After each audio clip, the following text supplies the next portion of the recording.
Bonjour à toutes et à tous et bienvenue pour l'actu politique de la semaine. Cette semaine, évidemment, je vais vous parler de la motion de censure adoptée par l'Assemblée nationale et qui a fait tomber le gouvernement de Michel Barnier.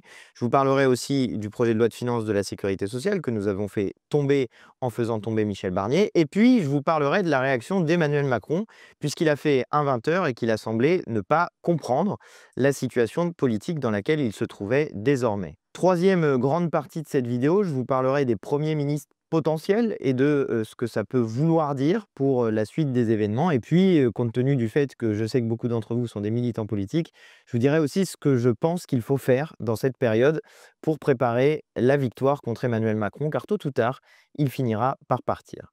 Enfin, avant de commencer cette vidéo, je tiens à vous remercier très chaleureusement parce que nous avons dépassé la barre des 300 000 abonnés sur cette chaîne. Si vous n'êtes pas encore abonné, je vous invite à le faire maintenant, en n'oubliant pas de cliquer sur la petite cloche pour recevoir des notifications. Mais sachez que, compte tenu du fait qu'on a passé cette barre des 300 000 abonnés, je vais faire une foire aux questions, répondre aux questions que vous me poserez en commentaire. Je vous invite donc dès à présent à me poser vos questions et puis j'y répondrai dans une prochaine vidéo. Mais maintenant, on commence sur l'actu politique de la semaine. Alors la situation politique dans laquelle nous nous trouvons, elle est exceptionnelle. Parce que la dernière fois qu'une motion de censure a été adoptée par l'Assemblée nationale, c'était en 1962, il y a 62 ans. Sauf qu'à l'époque, eh bien, la solution politique pour résoudre la crise issue de cette dissolution était assez facile. Il y avait la possibilité de dissoudre l'Assemblée nationale. C'est ce qui avait été fait d'ailleurs par le général de Gaulle. Sauf que là, on ne peut pas. On est dans une situation dans laquelle, comme Emmanuel Macron a dissous l'Assemblée en juin dernier, que le deuxième tour de l'élection a eu lieu le 7 juillet 2024, il ne peut pas y avoir de nouvelle dissolution avant juillet 2025. On ne peut donc pas retourner aux urnes par une dissolution de l'Assemblée nationale. Donc il y a une situation de blocage. Mais je veux vous dire d'abord pourquoi on est dans cette situation-là. Parce que M. Barnier a décidé de faire passer son budget de la sécurité sociale qui coupait 700 millions d'euros dans l'hôpital et dans les EHPAD au moment même où nous aurions au contraire besoin d'une augmentation de la dépense dans les services publics et en particulier dans les services publics de la santé. Pourquoi ce budget était inacceptable? Parce qu'à l'Assemblée nationale, en réalité, on avait adopté, nous, un budget de la sécurité sociale qui était non pas à l'équilibre, mais qui était carrément excédentaire. On avait dégagé 20 milliards d'euros de financement supplémentaire pour le budget de la sécurité sociale avec les amendements du nouveau Front populaire. Et cette partie-là, la partie recette du budget de la sécurité sociale, elle avait été adopté par l'Assemblée nationale. Tout le monde l'oublie, mais avec les amendements du nouveau Front populaire, nous avions voté favorablement à cette partie recette du budget de la sécurité sociale. Les macronistes et les républicains avaient voté contre et le Rassemblement national s'était abstenu. Sauf que comme le nouveau Front populaire est le groupe le plus nombreux à l'Assemblée nationale, eh bien, nous avions donc un budget de la sécurité sociale qui permettait de financer les services publics. Je vous passe sur les détails. Ce budget de la sécurité sociale est allé au Sénat. Il est revenu dans une commission mixte paritaire. On se fiche à peu près des détails, mais toujours est-il que quand il est revenu devant l'Assemblée nationale, on avait retrouvé un budget d'austérité et c'est sur ce budget-là que M. Barnier a décidé d'engager la responsabilité de son gouvernement. Je reviens quand même un petit peu sur le jeu qu'il y a eu entre Mme Le Pen et M. Barnier. Ça semble assez loin maintenant qu'il y a eu cette motion de censure, mais toute la période d'avant, c'était une espèce de négociation de marchand de tapis entre Mme Le Pen et M. Barnier, alors même qu'une partie des choses que négociait Mme Le Pen, eh bien nous, le nouveau Front populaire, nous les avions obtenues dans ce budget de la sécurité sociale que nous avions réussi à faire adopter à l'Assemblée nationale. Je vous dis tout ça pour que vous l'ayez en tête. Je sais que je vous l'ai déjà dit dans les semaines précédentes, mais ayez bien tout ça en tête parce que c'est nécessaire de l'avoir en tête pour ne pas se tromper de direction dans la suite des événements. Donc, nous avons décidé, puisque M. Barnier avait engagé la responsabilité de son gouvernement avec le 49.3, de faire tomber son texte, le projet de loi de finances de la sécurité sociale, en faisant tomber Michel Barnier. C'est pas de notre faute, c'est ce que prévoit la Constitution. Si jamais il y a la responsabilité qui est engagée, le seul moyen de se débarrasser du texte, c'est de faire tomber les deux en même temps, texte et gouvernement. La situation dans laquelle nous sommes aujourd'hui, elle était entièrement prévisible. Monsieur Barnier a essayé de négocier avec l'extrême droite, il s'est fait avoir et il se retrouve dans une situation d'impasse qui était prévisible il y a 2 mois, raison pour laquelle il y a 2 mois, nous avions, nous, déposé une motion de censure avec le nouveau Front populaire, c'était en octobre 2024, et à ce moment-là, Mme Le Pen essayait de négocier avec M. Barnier et avait sauvé la politique macroniste. Et ben voilà, on a perdu du temps et on se retrouve maintenant dans la situation politique dans laquelle on était au mois d'octobre, nous avons juste perdu 2 mois d'activité pour notre pays. Maintenant que nous sommes dans cette situation-là, il faut donc essayer de se projeter un petit peu vers l'avenir et de voir ce qu'on a devant nous. Monsieur Macron a essayé de le faire aux 20 heures, mais il s'est clairement trompé d'analyse de la situation politique. D'abord, il renvoie d'une certaine manière sur le même plan Madame Le Pen et le nouveau Front populaire en disant qu'il y aurait eu une alliance des extrêmes. Il parle même de l'extrême gauche, alors que l'extrême gauche n'est pas représentée à l'Assemblée nationale. N'en déplaise à Monsieur Macron, la France insoumise n'est pas d'extrême gauche, elle est de gauche, d'une gauche radicale, mais il existe une extrême gauche dans notre pays qui n'est pas représentée à l'Assemblée nationale. Vous avez le NPA, vous avez un certain nombre de partis qui sont de cette mouvance politique-là, mais ce n'est pas notre cas. Par contre, Monsieur Macron, lui, a essayé de faire le jeu de l'extrême droite et au final, il se retrouve dans cette situation de blocage. Sauf que, je vous l'ai dit au début de la vidéo, il ne peut plus dissoudre l'Assemblée nationale. Donc le seul moyen qu'il y ait désormais un retour aux urnes, c'est que lui-même accepte de démissionner pour qu'il puisse y avoir une nouvelle expression du suffrage populaire et que notre pays décide dans quelle direction il veut trancher. Ou bien un éventuel successeur de Macron, ou bien la direction extrême droite avec Madame Le Pen, ou bien le changement en profondeur du partage de la richesse dans notre pays avec le nouveau Front populaire et la France insoumise en particulier.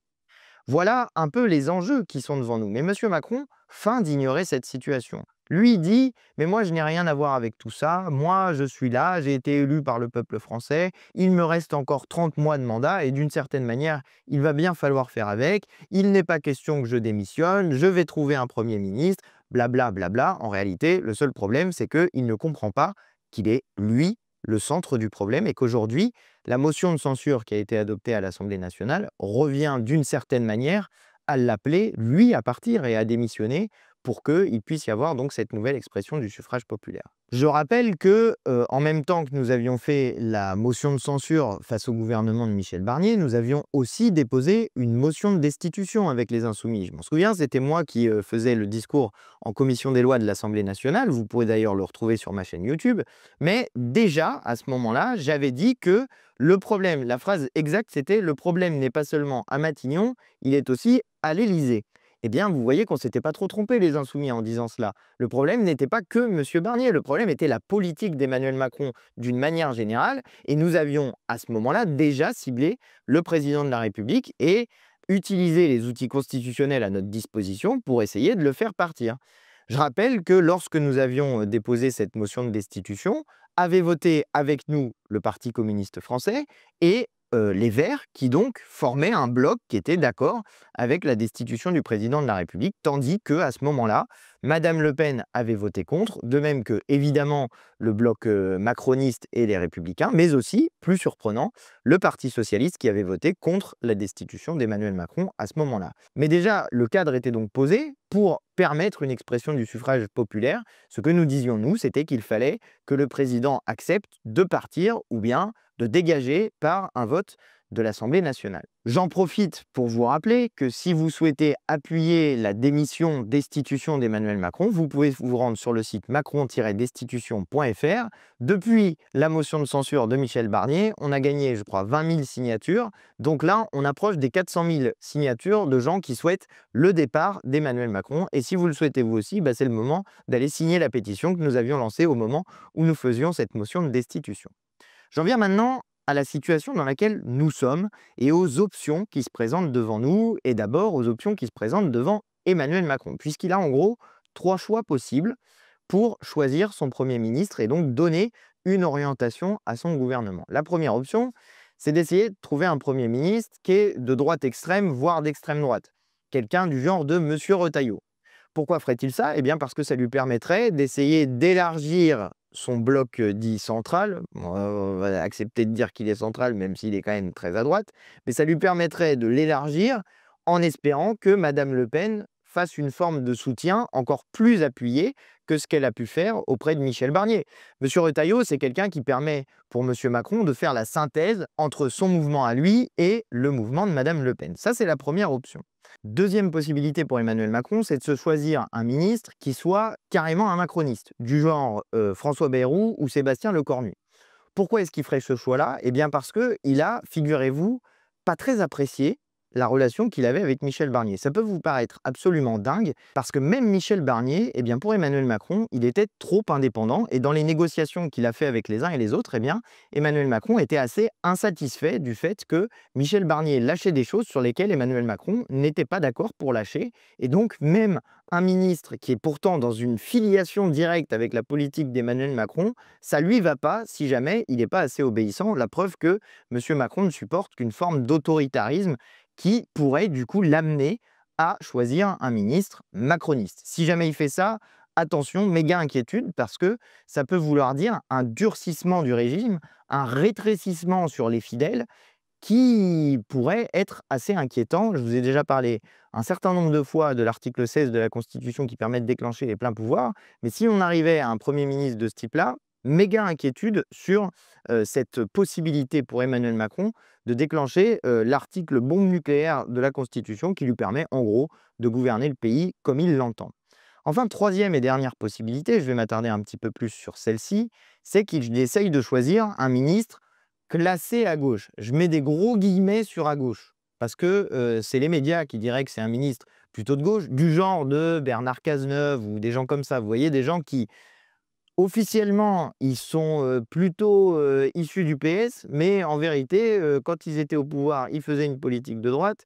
Et si jamais ils arrivaient au pouvoir, ce serait pour faire une politique de droite. Alors là, il y a une ribambelle de gens qui sont volontaires pour faire Premier ministre de gauche, de droite, mais Emmanuel Macron pourrait choisir cette option-là. Pourquoi ferait-il ça? Parce que l'un des enjeux d'Emmanuel Macron, c'est d'exploser le nouveau Front populaire, de fracturer l'unité que nous avons tant bien que mal réussi à faire tenir jusque-là, et en choisissant un Premier ministre issu des rangs des socialistes notamment, ça lui permettrait de créer une différence, de créer une fracture entre une partie du nouveau Front populaire et une autre partie du nouveau Front populaire. Et justement, c'est là tout l'intérêt pour Emmanuel Macron, parce que au moment où il arriverait à provoquer cette fracture, eh bien, on pourrait voir les uns et les autres s'aligner dans un sens ou dans l'autre, et notamment les écologistes et les communistes devoir faire un choix entre rester fidèles au programme et à la stratégie du nouveau Front populaire avec la France insoumise, parce que nous, vous n'avez pas trop de doute sur le fait qu'on ne va pas vous trahir, ou bien s'orienter davantage vers le macronisme avec ces éléments du PS qui partiraient vers Emmanuel Macron. Donc ça, c'est la situation tout bénef pour Emmanuel Macron.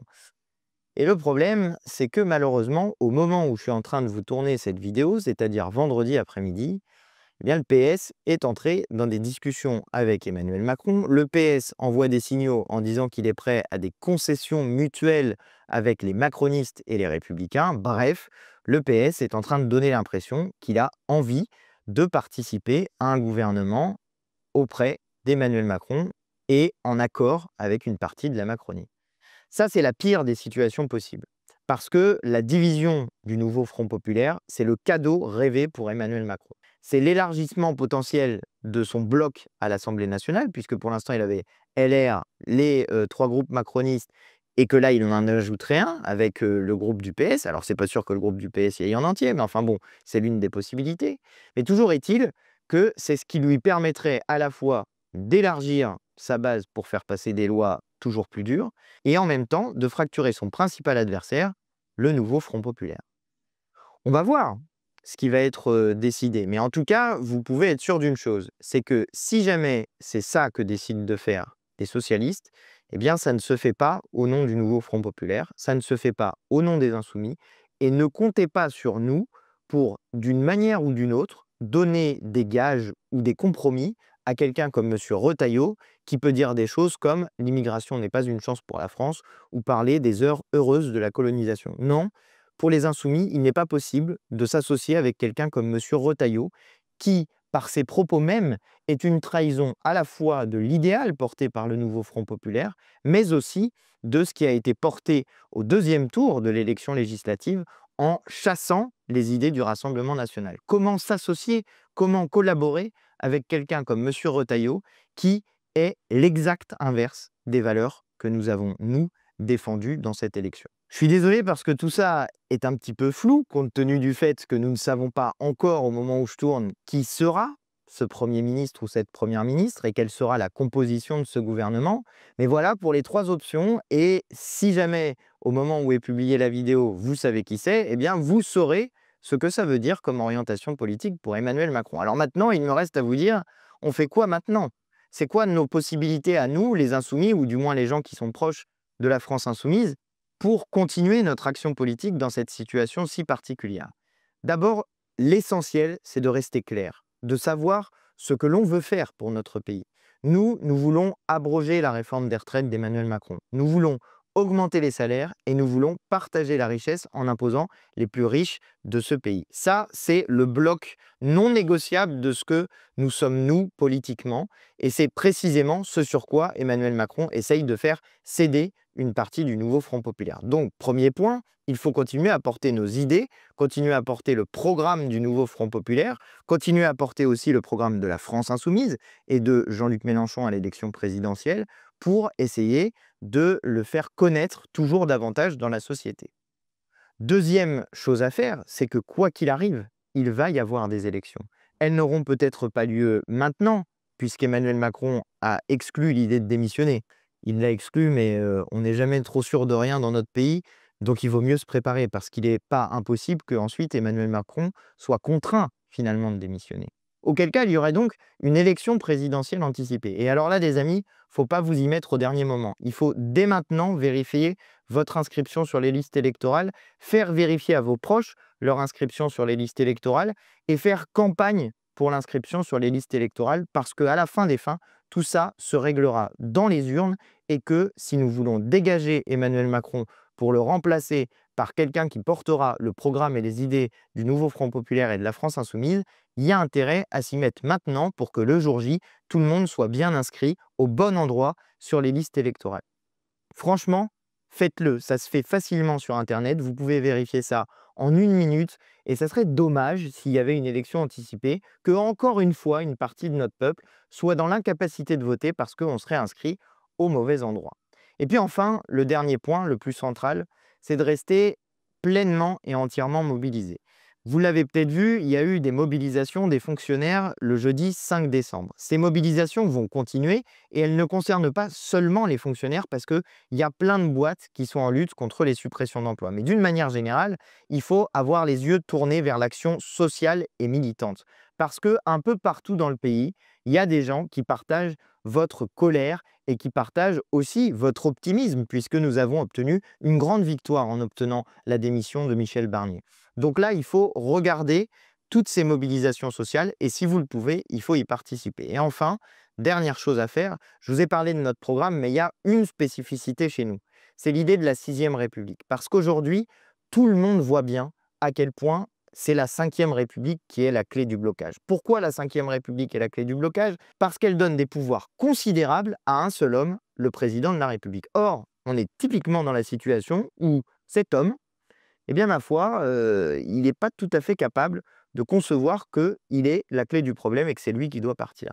Donc, si on le voit avec Emmanuel Macron en particulier, on peut penser que cette situation pourrait se reproduire avec d'autres personnes qui partageraient une forme d'hubris, une forme d'égocentrisme exacerbé d'Emmanuel Macron, et que donc, les mêmes causes produisant les mêmes effets, un autre président qui soit aussi autoritaire et individualiste qu'Emmanuel Macron produirait exactement la même situation. Raison pour laquelle il faut que nous fassions un travail d'information sur cette idée de la 6e République. Je la résume en quelques mots. Notre idée, c'est la convocation d'une assemblée constituante, c'est-à-dire d'une assemblée qui serait chargée de rédiger une constitution avec à la fois des gens élus, mais qui n'auraient pas été élus dans les assemblées de la 5e République, et des gens tirés au sort, et ça, ce serait défini par le suffrage universel de l'ensemble des citoyens de notre pays. Cette constituante, cette assemblée constituante, chargée de rédiger une nouvelle constitution, la soumettrait ensuite au vote du peuple français par référendum. Soit cette constitution est adoptée et alors on passe à la 6e République, soit cette constitution n'est pas adoptée et alors on recommence un travail constituant avec potentiellement une nouvelle élection d'une nouvelle assemblée constituante chargée de rédiger cette constitution pour qu'elle soit adoptée par le peuple français. Cette proposition, elle est désormais centrale dans ce que nous disons. Parce que là, tout le monde voit ce qui se passe et tout le monde cherche des solutions pour en sortir? Eh bien, nous en avons une que nous proposons depuis maintenant plus de 10 ans. Moi, ça fait plus de 10 ans que je milite avec Jean-Luc Mélenchon et c'est l'une des idées qui m'a fait rejoindre la France insoumise et Jean-Luc Mélenchon. Donc je pense que c'est le moment d'en parler très fortement autour de vous, d'aller regarder dans le programme comment ça fonctionne. Il y a même un livret sur la 6ème République que vous pouvez trouver facilement sur internet et d'en parler autour de vous parce que cette idée, c'est celle qui permet de changer en profondeur notre pays, à la fois sur le plan social et écologique, mais aussi et surtout sur le plan démocratique en rendant le pouvoir au peuple. Par exemple, avec le référendum d'initiative citoyenne pour proposer une loi ou abroger une loi, ou encore, et vous allez voir toute l'utilité, avec le référendum d'initiative citoyenne révocatoire pour dégager en cours de mandat un élu dont on n'est pas satisfait et qui s'accrocherait un petit peu trop à son mandat. Suivez mon regard, il y en a un en ce moment qui est à l'Élysée et on a du coup des méthodes pratiques pour le dégager dans une 6ème République si jamais on en arrivait donc à cette 6ème République. Voilà ce que je voulais vous dire aujourd'hui. Je vous rappelle que comme on a dépassé les 300 000 abonnés, eh bien, je vous invite à me mettre en commentaire vos questions auxquelles je répondrai dans une foire aux questions. J'espère que cette vidéo vous a plu. Si c'est le cas, je vous invite à vous abonner à ma chaîne en n'oubliant pas de cliquer sur la petite cloche pour recevoir des notifications. Et je vous dis à la semaine prochaine pour la prochaine Actu Politique de la semaine.